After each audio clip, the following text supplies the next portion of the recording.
Here's my argument using the law of the excluded middle against objectivity. Okay, let's say that you want to reject any violation of the law of the excluded middle. The law of the excluded middle is that A is either true or false. Okay. Now, this can lead and has led a lot of people to keep the objective and classical models of physics and the objectivism therein because they're like, if we don't look at things that way, then we have these contradictions and you can't have contradictions. The law of excluded middle is saying that, there can't be a contradiction where a contradiction is when something is both true and false. Okay, but here's the problem. We have experimental evidence. You have to explain it. Okay.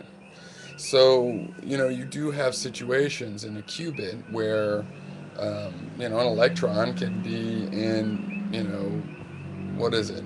Is it up and down spin? I always get it forget if they call it up and down, but the two spins of an electron. It can be in both of those things simultaneously, and that's contradictory. A particle can really only have one of those things, and yet it's in this superimposed state. And if you look at it, you'll find that it's one or the other. But while you're not looking at it, and you can do all sorts of tests to show that it's acting as both while you're not looking at it. And the reason you can do that is you can have it all behave, and while you're not looking at it, interact and look at the results, and the results would be different if these things weren't interacting that way. And that's the problem with objectivity, because then if it's an objective universe, then that means that the law of excluded middle is being violated. There is contradiction in the universe. Saying that the things are relative to the point of there even being multiple universes, one where the spin is up and one where the spin is down, is a way of avoiding violating the law of the excluded middle because it turns it into not a contradiction. There's a pair of universes and it can make physical sense. There'd be a lot to learn about that. Like, how, if there's two universes, does the energy double? Is the energy halved? Why do we not notice these kinds of effects? Can they be detected? All kinds of physical questions.